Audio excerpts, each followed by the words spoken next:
macet kin. Astagfirullah, macet panjang macet kin lah. Lama sampai rumah kin. Wah ya, tu surat aduha lah.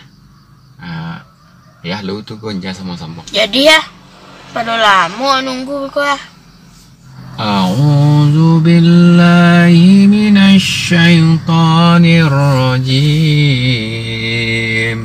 Bismillahirrahmanirrahim. Wadduha wal laili idza saja. Ma wadda'aka rabbuka wa ma qala. Walal akhiratu khairul laka minal ula. Wala sawfa yu'tika rabbuka fatarda. Alam yajidka yatiman fa'awa. Wa wajadaka 'ailan fa'aghna. Fa'ammal yatima fala taqhar.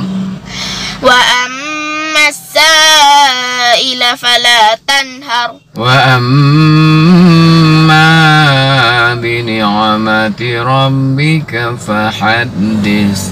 Sadaqallahul azim. Alhamdulillah kan ya. Dah lah macam aduha kan. Oh iya ya. Ini tanya cek ya. Om Sugeng tu kok rambutnya kuning lah. Padahal dah tua ya. Om Sugeng. Iya kan sebenarnya orang tua nak kan rambut putih nak kan. Tapi ku nyobek kuning kan. Mengikut nak muda gini ya. Oh, ni kan cek walaupun badan tua ya kan. Wih semangat mudanya. Nyobek lah buat model orang-orang muda kan. Alah. Tak bantu alah Om Sugeng jadi. Lucu nak kan. Iya. Om Sugeng tu suka olahraga apa ya? Oh, kecek sehari ni main bola kan, pemain bola je. Santiang main je, jadi back ni. Dayu ndak kadangnya ndak jalan pangana kecil-kecil saya kan.